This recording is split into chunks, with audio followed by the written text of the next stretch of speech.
আসসালামু আলাইকুম। আমি মোহাম্মদ শাকির রহমান, প্রভাষক, হিসাব বিজ্ঞান বিভাগ, রোকনউদ্দিন মোল্লা গার্লস ডিগ্রি কলেজ। আজকে আমার অনলাইন ক্লাসের সাবজেক্ট হচ্ছে উচ্চ মাধ্যমিক হিসাব বিজ্ঞান। উচ্চ মাধ্যমিক হিসাব বিজ্ঞান দ্বিতীয় পত্রে দিনাজপুর বোর্ড 2024 বোর্ড কোশ্চেন আজকে আমরা আলোচনা করতে যাচ্ছি।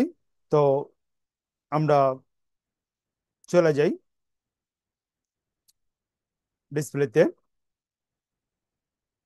তো ডিসপ্লেতে কোশ্চেনটা শো করা হইলো। এক নম্বর কোশ্চেন হচ্ছে, চুক্তির অবর্তমানে অংশীদার নিচের কোনটি দাবি করতে পারে? চুক্তির অবর্তমানে, আমরা একটু বুঝি। অংশীদারদের চুক্তি লিখিত হইতে পারে, আবার কি হইতে পারে, মৌখিক হইতে পারে। যদি অংশীদারদের চুক্তি না হয়ে থাকে, যদি মৌখিকভাবে ব্যবসা প্রতিষ্ঠান কি করে, চুক্তি ওই চুক্তির মাধ্যমে কি করে, আরম্ভ করে, তখন অংশীদাররা আহ, চুক্তির অবর্তমানে ঋণের সুদ কি করতে পারে, দাবি করতে পারে। আচ্ছা, তো আমরা চলে যাই আমাদের দ্বিতীয় কোশ্চেনে। কোনটি অংশীদার প্রত্যেক কোন অংশীদার প্রত্যেক মাসের শেষ তারিখে 9,000 টাকা উত্তোলন করে? উত্তোলন করলে 7.5% হারে সুদ প্রদান করে। তো এখানে আমরা জানি, যদি মাসের শেষে উত্তোলন করে, যদি মাসের কি করে, শেষ উত্তোলন করে, মাসের শেষে উত্তোলন করলে 5.5 মাসের সুদ ধরতে হইব। তার মানে 90, 9,000 গুণ 7.5 ভাগ 12 গুণ 5.5 সমান সমান কি হইব, আমার উত্তোলনের সুদের পরিমাণ হইব। তো আমরা দেখাইতেছে এখানে 9,000 গুণ 7.5 গুণ ভাগ 12 গুণ 5.5 যদি করে আমার এখানে আসে 3,712 টাকা 50 পয়সা। এইভাবে কি করবো, আমরা উত্তোলনের সুদটা কি করবো, বের করব। এখন আমরা চলে যেতেছি 3 নম্বর কোশ্চেনে। যদি বিক্রয়ের পরিমাণ 16,800 টাকা এবং ক্রয় মূল্যের উপর মুনাফা 12% হয়, তবে বিক্রিত পণ্যর ব্যয় কত? বিক্রিত পণ্যর ব্যয় কত? বিক্রিত পণ্যর ব্যয় কত? তার মানে বিক্রি করছি 100% কস্ট প্লাস প্রফিট সমান সমান কি, বিক্রয়। তো এইখানে আমার যেটা করতে হইব, 16,800 টাকারে ভাগ দিতে হইব 112, গুণ দিতে হইব 100 দিয়া। গুণ দিলে আমরা বিক্রিত পণ্যর ব্যয় পেয়ে যাবো। বিক্রিত পণ্যের ব্যয় হয় 15,000 টাকা। ওকে। তারপর আমরা চলে যেতে 4 নম্বর কোশ্চেন। পণ্যর দাম যখন কমতে থাকে তখন কোন পদ্ধতি সর্বাধিক গ্রহণযোগ্য? যখন কোনো পণ্যের দাম কমতে থাকে তখন যে পণ্যটা গোডাউনে প্রথম প্রবেশ করানো হয়েছে, ওই পণ্য কি করতে হইব, গোডাউন থেকে আগে বের করতে হইব। এই জন্য আমাদের কি করতে হইব, ফিফো পদ্ধতিতে কি করতে হইব, মজুদ পণ্যর হিসাবটা কি করতে হইব, মেইনটেইন করতে হইব, অর্থাৎ ফার্স্ট ইন ফার্স্ট আউট। নিচের উদ্দীপকটি পড়ো এবং 5 এবং 6 নম্বর প্রশ্নের উত্তর দাও। তো উদ্দীপকটা আমরা পড়তাছি। XYZ একটি অংশীদারি কারবারের 3 জন অংশীদার। কারবারের মোট প্রান্তিক মূলধনের পরিমাণ, কারবারের মোট প্রারম্ভিক মূলধনের পরিমাণ 1,80,000, অর্থাৎ প্রারম্ভিক মূলধনের পরিমাণ দেওয়া আছে কত, 1,80,000 টাকা। এই 1,80,000 টাকা হইলে XY এবং জেড এর মূলধন। লাভ লোকসান বন্টনের অনুপাত 2-1, 3-1 এবং 6-1। মূলধনের উপর 5% আর কি করতে হইব, সুদ ধার্য করতে হইব। উপরোক্ত বিষয় সমন্বয় সাধনের পূর্বে নেট লাভ ছিল কত, 40,000 টাকা। অর্থাৎ জেনারেল অ্যাকাউন্টস থেকে কি করা হয়েছে, নিট লাভটা আনয়ন করা হয়েছে, তখন নিট লাভ কত ছিল, 40,000 টাকা। বলতেছে এক্স এর প্রারম্ভিক মূলধনের পরিমাণ কত, এক্স এর প্রারম্ভিক মূলধনের পরিমাণ কত। এক্স এর অংশ হইল গিয়া 2-এর 1 অংশ। এক্স এর অংশ হইল 2-এর 1 অংশ, অর্থাৎ 1,80,000। 1,80,000-এর 2-এর 1 অংশ আমার এখানে হইতেছে 90,000 টাকা। 2-এর 1 অংশ হইতে কত, 90,000 টাকা। তো এক্স এর প্রারম্ভিক মূলধনের পরিমাণ হলো গিয়া 90,000 টাকা। ওকে, 6 নম্বর আমরা চলে যেতেছি। 6 নম্বর, পণ্য উত্তোলনের পরিমাণ 1,000 টাকা কম হলে বন্টনযোগ্য মুনাফা কি হইব? যদি পণ্য উত্তোলনের পরিমাণ 10,000 টাকা কম দেখানো হয়,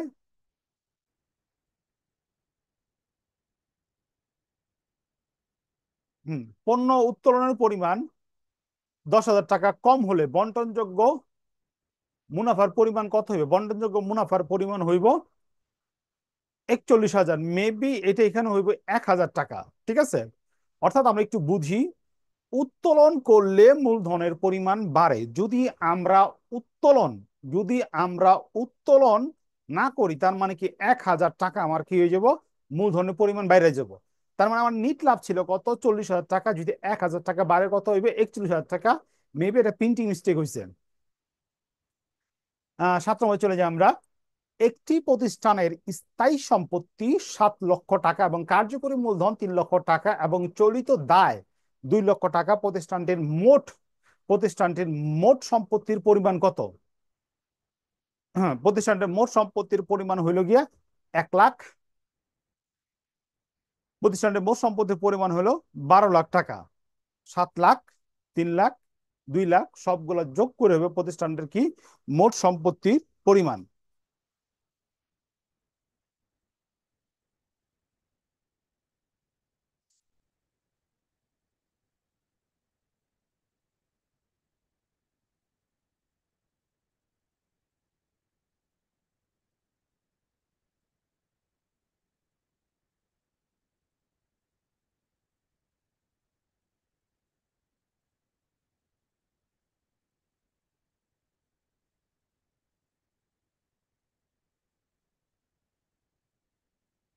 আচ্ছা, আমরা একটু ক্লিয়ার করি।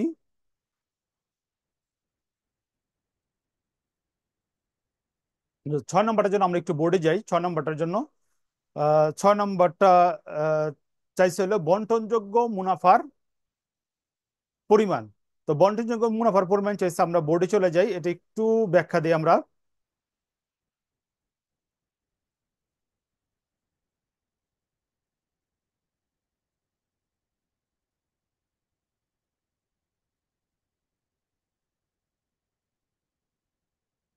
ওটা অ্যান্সারটা আমরা ভুল বলছিলাম। আমরা একটু চলে যাই 6 নম্বর।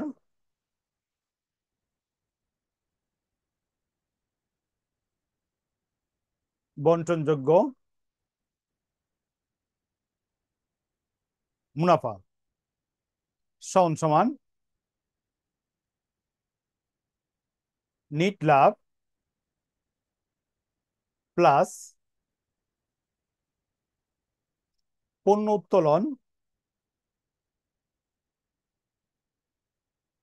পণ্য উত্তোলন মাইনাস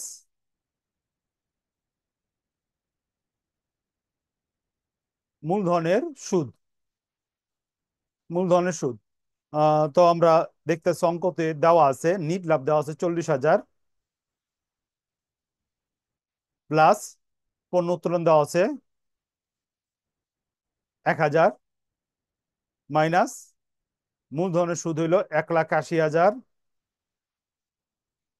গুণ 5%। যদি ক্যালকুলেশন করি, ক্যালকুলেশন আমার হইতেছে 4 লাখ। হুম, ক্যালকুলেশন করলে আমার এখানে হইতেছে 41,000।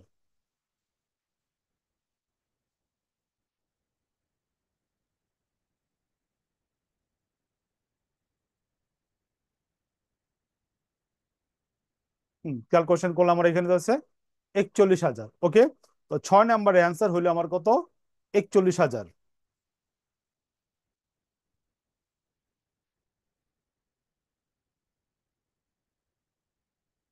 হুম, 6 নম্বর অ্যান্সার হলো কত? আমার 41,000। ওকে।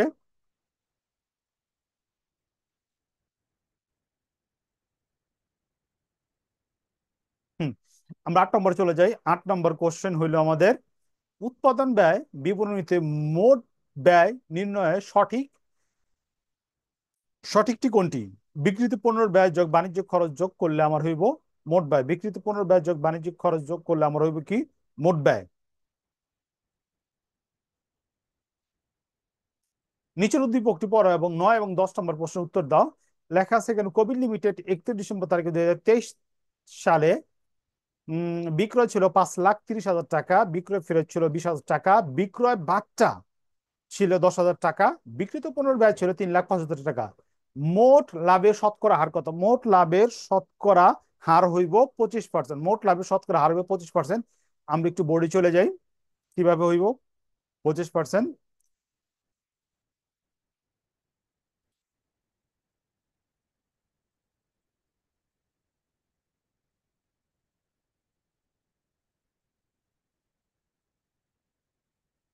9 নম্বর,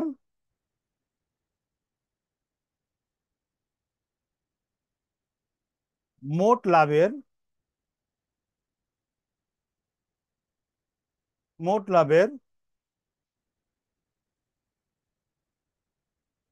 শতকরা হার সমান সমান মোট লাভ মোট লাভ ডিভাইডেড বাই নিট বিক্রয়।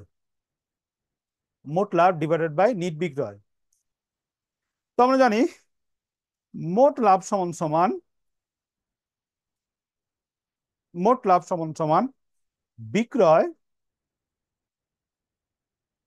বিক্রয় অর্থাৎ নিট বিক্রয় মাইনাস বিক্রিত পণ্যের ব্যয়। বিক্রিত পণ্যর ব্যয় নিচে হইল নিট বিক্রয়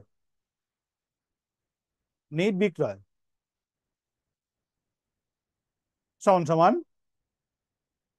তো নিট বিক্রয় কিভাবে আমরা বের করবো? নিট বিক্রয় সমান সমান বিক্রয় মাইনাস ফেরত মাইনাস বাট্টা যোগ অলিখিত বিক্রয় সমান সমান কি?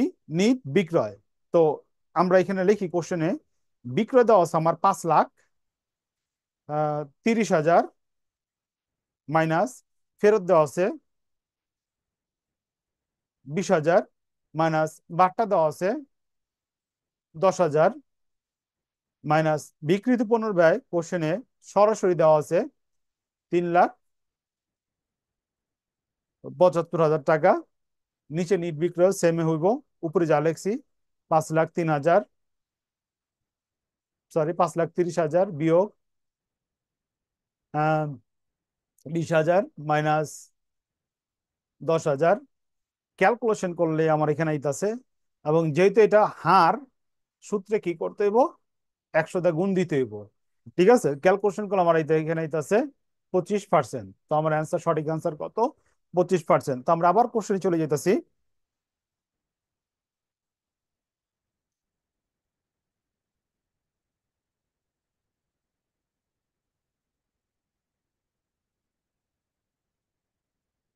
হুম, কোশ্চেন চলে যেতেছি। আহ বিক্রয়ের পরিমাণ 4,50,000 টাকা হলে প্রতিষ্ঠানটির মুনাফা হ্রাস পাবে এবং মালিকানা সত্ত্ব হ্রাস পাবে। বিক্রয়ের পরিমাণ 4,50,000 টাকা হলে প্রতিষ্ঠানটির মুনাফা হ্রাস পাবে, মালিকানা সত্ত্ব হ্রাস পাবে।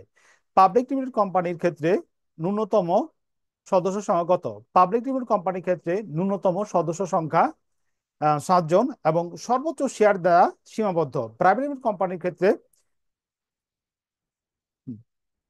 লভ্যাংশ নগদে না দিয়ে শেয়ারের দ্বারা পরিশোধ করে, তাকে কি বলে? Bonus share. তাকে কি বলে? Bonus share.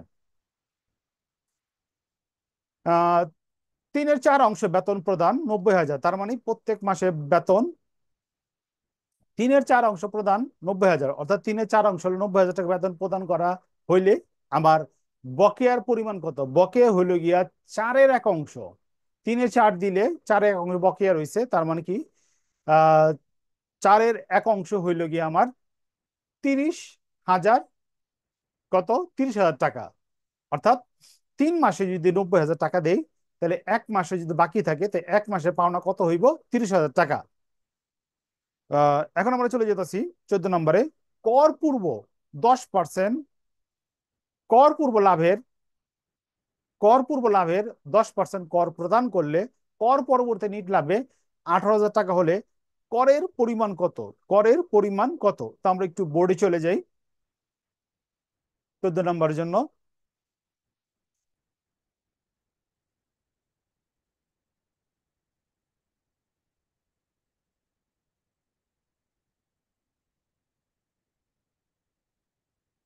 14 কর সমান সমান কর মাইনাস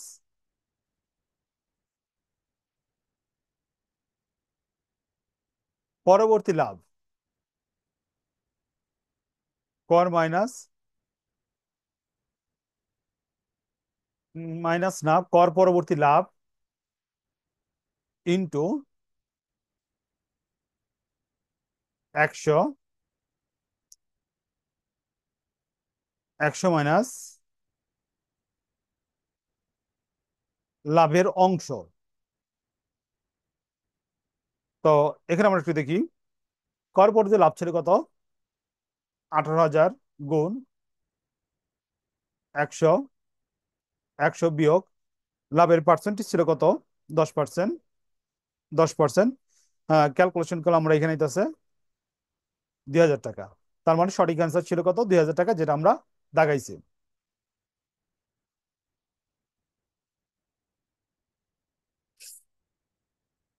সঠিক অ্যান্সার কত? 2,000 টাকা।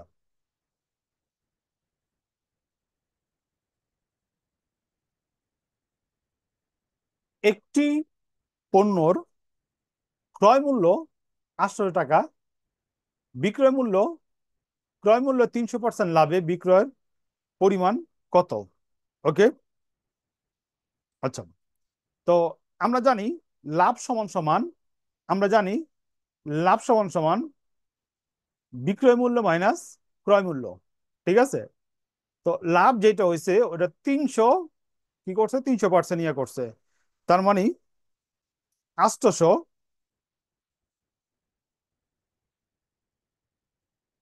মাইনাস 800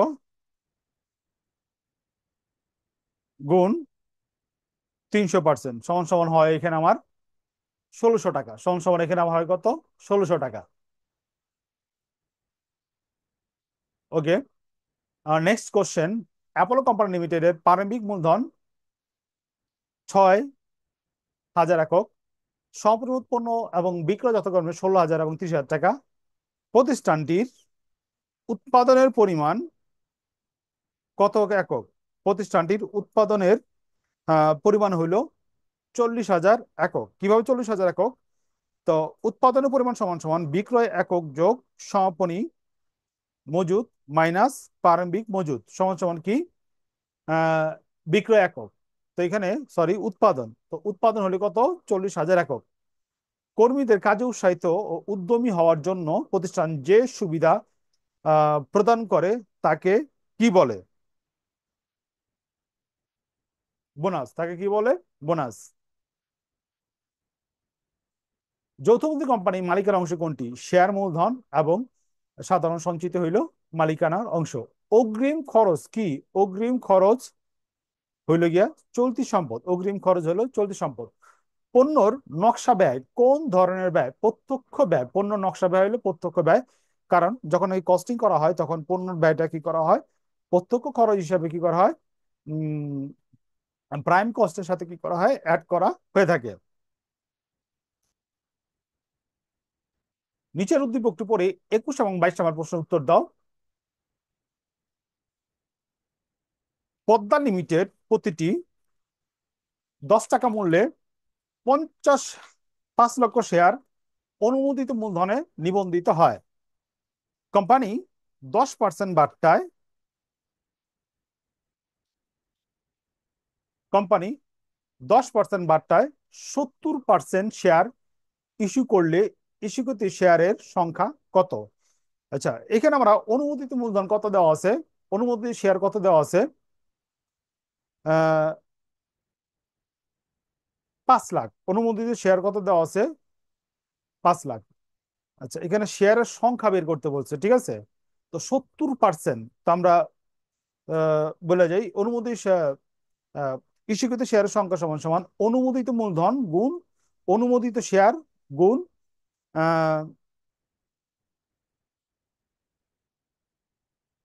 ইস্যুর পার্সেন্টেজ। তো অনুমোদিত শেয়ার হলে আমার এখানে কত,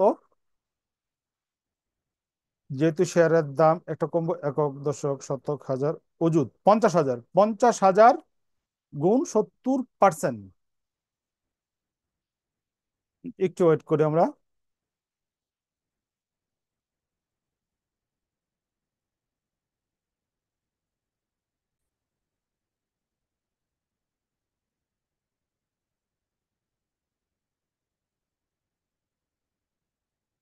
হুম।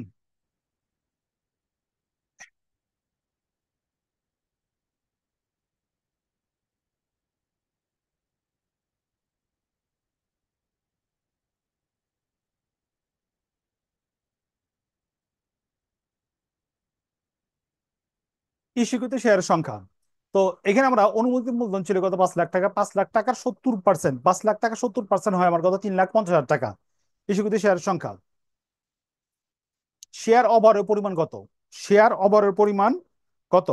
এখানে ইস্যুকৃত শেয়ারের সংখ্যা হলো আমার কত, 3,50,000 টাকা, 3,50,000। এটা হলো ইস্যুকৃত শেয়ারের সংখ্যা।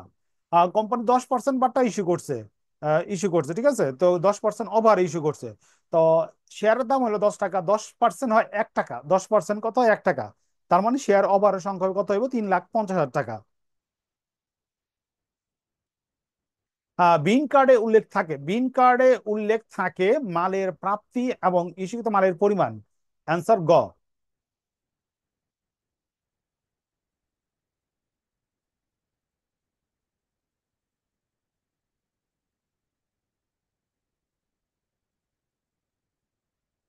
সাধারণত অংশীদার ব্যবসায় সর্বোচ্চ সদস্য সংখ্যা কত, সাধারণত অংশীদার ব্যবসায় সর্বোচ্চ সদস্য সংখ্যা হইতেছে 20 জন, সর্বনিম্ন 2 জন এবং সর্বোচ্চ 20 জন। ব্যাংকিং ক্ষেত্রে 10 জন, 1932 সালের অংশীদারি আইন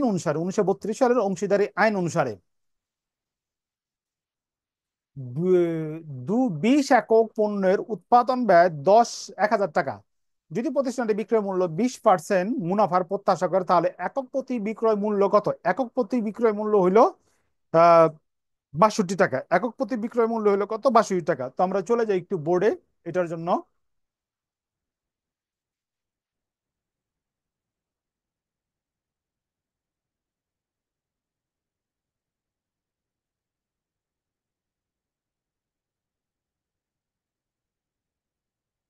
হুম, এটা কোশ্চেন হইল 25।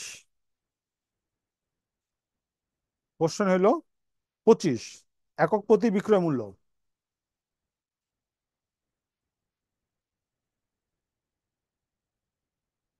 একক প্রতি বিক্রয়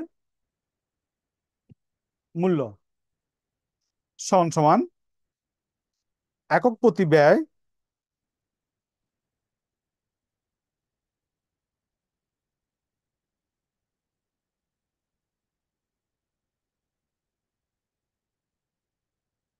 একক প্রতি ব্যয় গুণ 100/100 - 20। তো পণ্যটা তৈরি করছি আমি 1,000 টাকায়, পণ্য সংখ্যা হইল 20, গুণ 100, 100 বিয়োগ, বিয়োগ করলে এখানে হইতেছে আমার 80। এখানে হইতেছে কত, এখানে 80। তো ক্যালকুলেশন করলাম আমরা, এখানে হইতেছে 62.50। একক প্রতি বিক্রয় মূল্য কত, 62.50।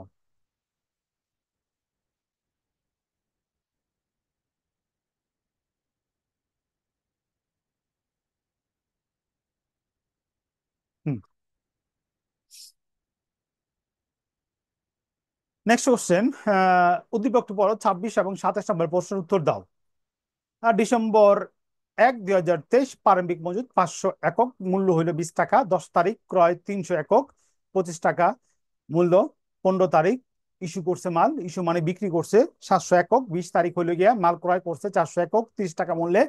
25 তারিখ হইলো মাল ইস্যু করছে 200 একক।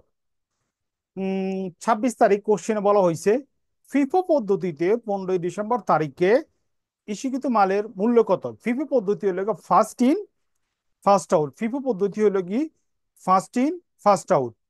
এখানে আমার প্রারম্ভিক ছিল কত?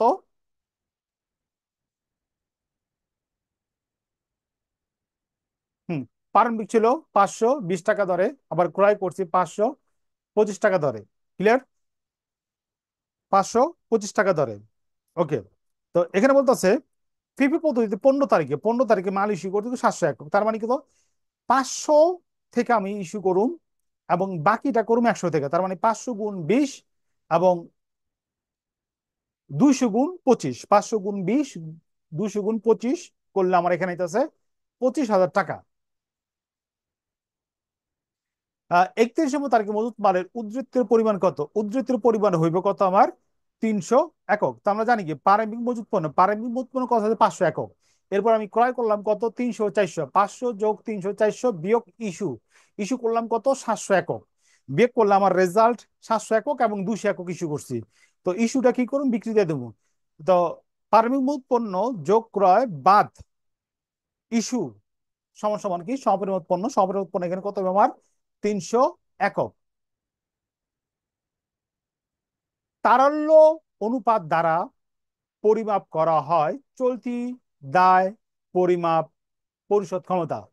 সার্বিক সার্বিক তরল সম্পদ কোনটি? সর্বাধিক তরল সম্পদ কোনটি? হাতে নগদ। হাতে নগদ হলো সর্বাধিক তরল সম্পদ, তারপরে ব্যাংকে জমা। আর্থিক অবস্থা বিবরণীতে অসমন্বয়কৃত দফা কোনটি? শেয়ার ওভার হইল অসমন্বয়কৃত দফা। তো এতক্ষণ আমরা আলোচনা করলাম দিনাজপুর বোর্ড 2024। পরবর্তীতে আমরা রাজশাহী বোর্ড 2024 আলোচনা করে 2024 সালের হিসাব বিজ্ঞান দ্বিতীয় পত্রের বোর্ড অবজেক্টিভ ক্লাসগুলা সম্পন্ন করলাম।